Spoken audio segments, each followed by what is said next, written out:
Përshëndetje.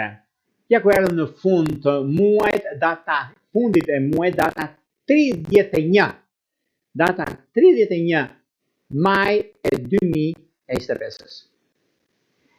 Erdhi si muaj me fuqinë e vet, me të drejtën e vet, me atë butësinë e vet, muaj maj, dhe lëviz në mënyrën më të qetë, pa u kuptuar dhe pa u dukur.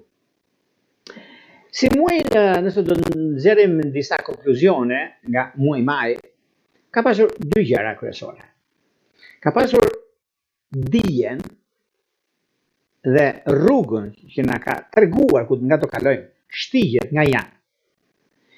Na ka lodhur për disa çështje financiare, për disa lidhje problematike, por këto nuk janë probleme, por troket në derë që thot ki kujdes, sepse e ke sot, bisedoje sot, se nëse mund ta humbasësh. Si lidhje, si punë.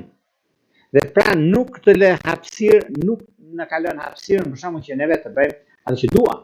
Por java e fundit e muajit maj na ka dhënë sapo gjithë muaj. Po të vini re dhe shikojnë edhe vetë. Atë do kujtoni ku ka të bëjnë me fushën e ekonomisë, ka të bëjnë me fushën e karrierës jashtë, me dokumenta e kështu me radhë.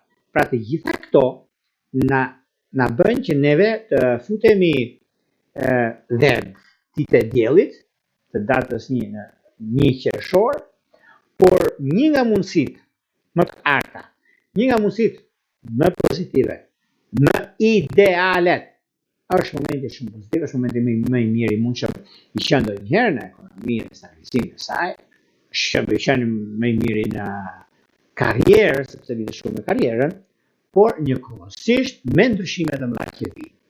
Çfarë janë ndryshimet e mëdha që do vinë dhe koha që do të kemi? Luajt një rol shumë i rëndësishëm sot.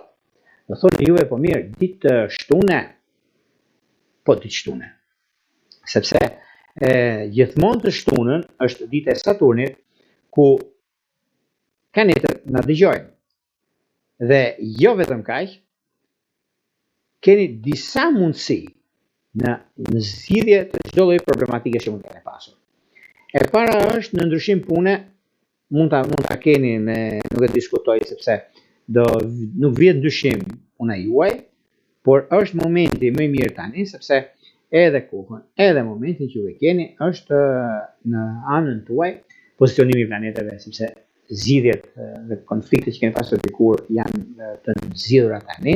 Është një moment shumë i mirë në punën tuaj, në karrierën tuaj, në marrje vendimesh të rëndësishme me punën, me stabilizimin e kështu me radhë, por janë dhe shumë gjëra të tjera që do të diktojnë, do të ndikojnë në fushën e artë ekonomike financiare, në periudhën që ndodhin gjërat dhe jo vetëm. Në çështjet që lidhen me udhëtimet ose bisedimet ose gjërat e kësaj natyre, mirë është të rishikoni një agjendën tuaj, pra të niseni.